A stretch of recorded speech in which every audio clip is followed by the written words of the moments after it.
I'm a secular humanist, which means that I'm pretty sure this life is our only one, and so we should spend it trying to make this life better for as many people as possible.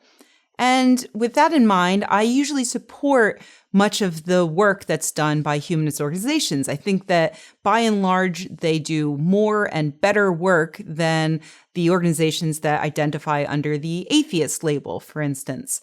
And that's why it was very surprising for me to come across one of the least humanistic articles I've ever read on the American Humanists website by one of their employees, Matthew Bulger. Bulger commented on the heartbreaking case of Juliana Snow, a 5-year-old girl with CMT, a degenerative nerve disease that many people live with, but it varies in its intensity. So for Juliana, it required almost constant hospitalization, and she was basically dying in a very painful way.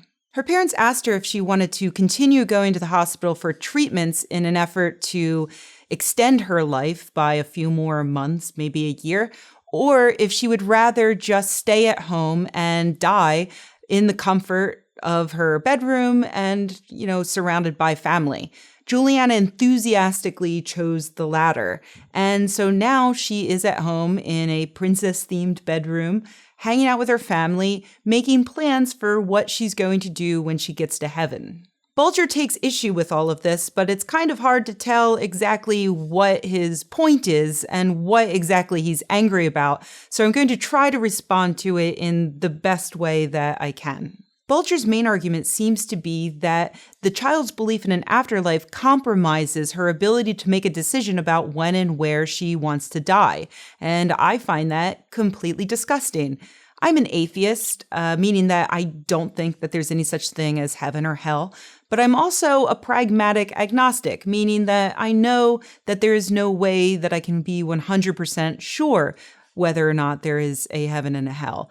But Bulger seems to be an adamant atheist in that he is sure that Juliana is wrong and that she will not be going to heaven and that she needs to know that before she can make a proper decision. That's not just an argument against allowing children to decide when to end their lives.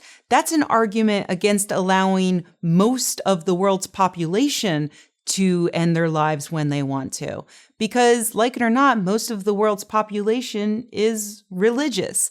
And saying that because they're religious, they shouldn't be allowed to decide when and where they're going to die is maybe one of the least humanistic arguments I've ever heard. Deciding when and how a child with a terminal illness is going to die is one of the most horrific things a parent will ever have to do.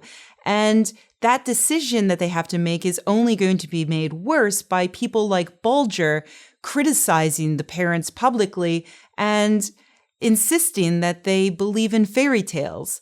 The humanistic approach would be having an ounce of empathy and understanding that these parents are doing the best they can with what they've got and understanding that it's okay if they find a little bit of comfort in their beliefs, even if I don't agree with them.